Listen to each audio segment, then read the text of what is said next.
Good morning सगळ्यांना. आता तुम्ही म्हणसान हे आम्हाला गुड मॉर्निंग म्हणून भंगार का दाखवत आहे. आज सकाळी उठल्यावर आम्ही घरातील भंगार काढायला सुरुवात केली.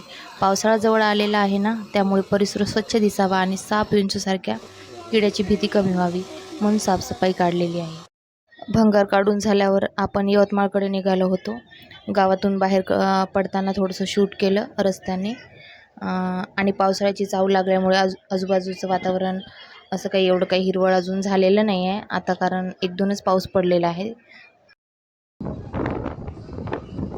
आपण आता कळंबकडे जात आहोत. तर कळंबकडे जात असताना आम्हाला थोडंसं असं टाळ वगैरे वाजण्याचा आवाज आला. तर म्हटलं चला बघू समोर काय आहे तर.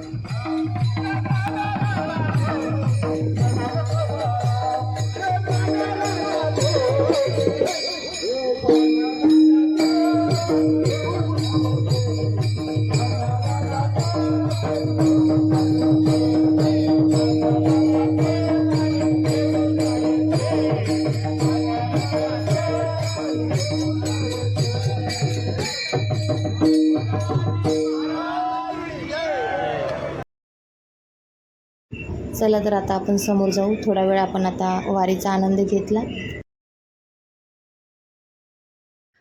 आमच्या गावातून कळंबकडे जात असताना सगळ्यात पहिले आपल्याला हे इंदिरा कॉलेज लागतं. आणि मग त्यानंतर अजून थोडंसं समोर गेल्यावर हे सरस्वती इंग्लिश मीडियम स्कूल. आणि परत अजून थोडंसं समोर गेल्यावर हे सरस्वती मातेचं मंदिर आहे. पुढे जात असताना रस्त्याने रेल्वे पुलाचं पण काम चालू होतं. ते बघून मनात एकच प्रश्न आला, अरे आता रेल्वेचं काम पूर्ण झालं का? आणि खरंच आपल्या कळंबमध्ये ट्रेन येणार आहे का?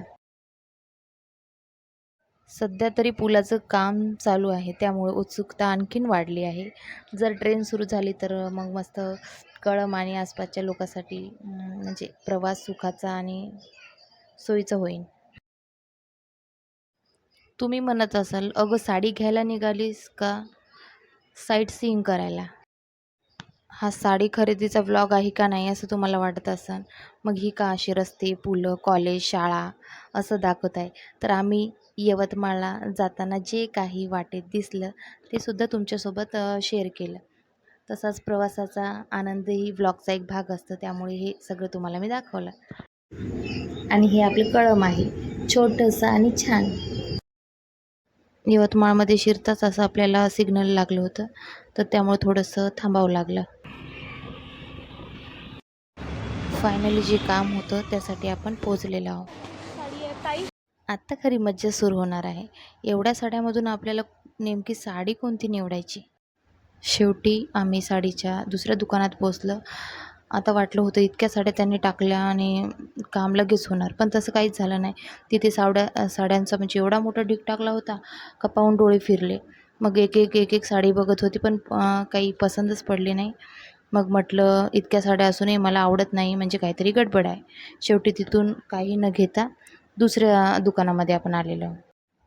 इथे खाली आल्यावर ताई आपल्याला साड्या दाखवत होती. एक साऊथ पॅटर्नची दाखवली आणि ही जी टाकलेली आहे ती माझ्याकडे ऑलरेडी घेतलेलीच आहे.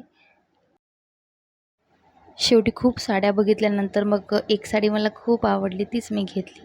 पण आताच ती साडी मी तुम्हाला दाखवणार नाही. ती साडी नेसल्यावरच मी तुम्हाला दाखवेन, म्हणून पुढचे व्लॉग नक्की बघत राहा. तोपर्यंत अंदाज लावा मी कोणत्या रंगाची साडी घेतली असेल बरं. आता ती साडी तुम्ही तर बघितलेलीच आहे. बघूया तुमच्यापैकी किती जणांनी बरोबर ओळखलं. कमेंटमध्ये सांगा तुम्हाला कोणती साडी सर्वात जास्त आवडली आणि तुम्हाला काय वाटते मी नेमकी कोणती साडी घेतली आहे. व्हिडिओ आवडला असेल तर लाईक, शेअर आणि चॅनलला सबस्क्राईब करायला विसरू नका. भेटूया नेक्स्ट व्लॉगमध्ये. तोपर्यंत